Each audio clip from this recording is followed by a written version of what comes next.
So we'll go straight on to the first question. It comes from George P.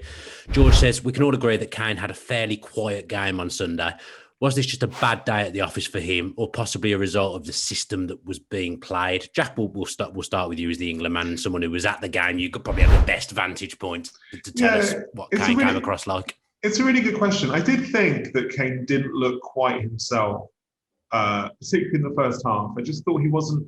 I'm used to, I've been watching Tottenham for the last few years, and Kane is so involved now in how Tottenham play. He always drops deep, he gets on the ball, he plays passes out wide, takes over from the midfielders. And there wasn't really that much of that, on Sunday for England. And so I did think it's not really that involved. And, even when England were attacking, it was usually more to do with Foden and Mount and Sterling, who were involved in those moves, trying to get into the box. I do think Kane did improve a bit in the second half. He had one moment where I thought he looked like Tottenham Kane, where he dropped about 30, 35 yards away from the Croatian goal, got on the ball and played a clever reverse pass through to Sterling, which just got caught out by the defender. And so that was like the kind of Kane that we're used to seeing for Tottenham. But overall, I thought, he worked hard physically in very difficult conditions, and he occupied the centre-backs, and he was good in the air. But we didn't quite see him in those attacking positions, except for that one chance in the second half of the far post where he ended up colliding. He put it over and ended up colliding with the post and hurting himself. But, first game of the tournament, I certainly wouldn't drop him or criticise him or anything like that. I just think there's more to come from Harry Kane later on in this Euros. Yeah, Flo, I think on previous podcasts, we've spoken about how Harry Kane's game's developed, obviously the dropping deep, and whether that's actually what we want from him for England. Do you think this is something to worry about? No, I don't think it's anything to get too worried about. I think it's just the fact that lots of these players are coming from playing in different formations and in different structures, and they all have to adapt to playing the way that Southgate wants to play. And I think Kane is sort of working out how to flip between the two, because he's comfortable and played well, like Jack said, dropping deep and playing passes out wide and bringing teammates in. But now he needs to adjust himself slightly to get in better positions and perhaps get himself in the box a little bit more and be a bit more advanced, when he has spent the last couple of years not doing that. So I think it's just typical of lots of players having to come together, haven't had a lot of time together, haven't had a ton of games to play together. There's new players who are in the starting 11 for the first time, and then there's a couple who've been playing in England together for a while. So I think it's just adjustment. I agree with Jack. I think it's just patience. There's been a big build up to this competition, not just on England, but on Kane especially. A lot of pressure on him, and that's rightly so, because he's one of the best forwards in the world. But there is so much expectation, and I think when he hit the post with his sort of chest shoulder, I think it was a real heart and mouth moment, and that just speaks volumes of how much expectation there is on him to sort of carry England through this competition. And perhaps it's great actually that he had a quiet day, because it makes you realize it's not the end of the world if Kane isn't smashing them in every match, because England have other options, and that's actually a positive, really.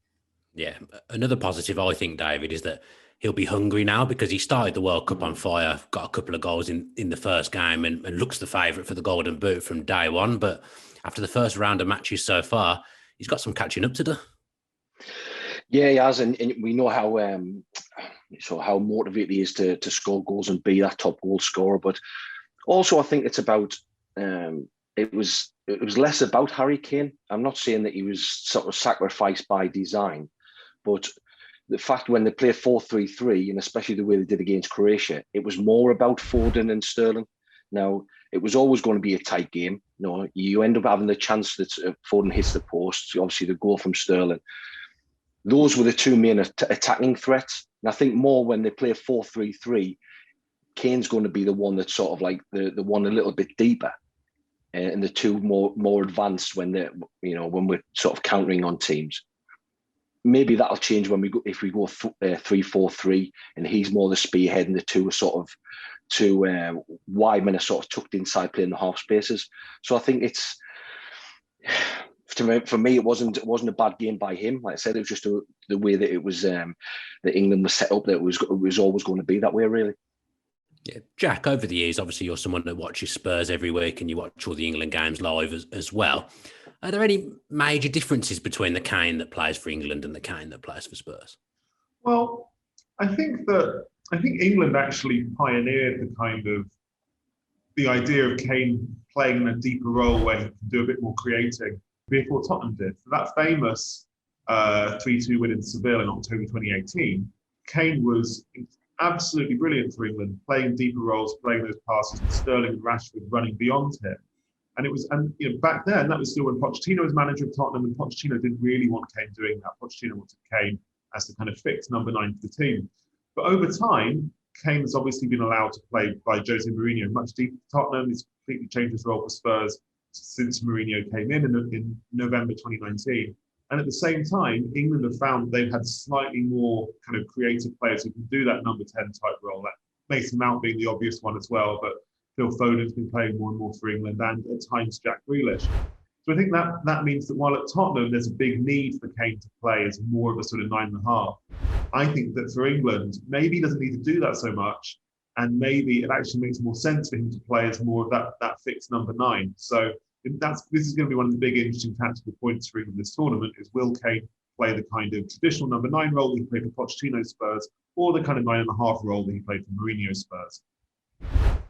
Hello, I'm David Ornstein, and I'm here to tell you what The Athletic has planned across its podcast network during the Euros.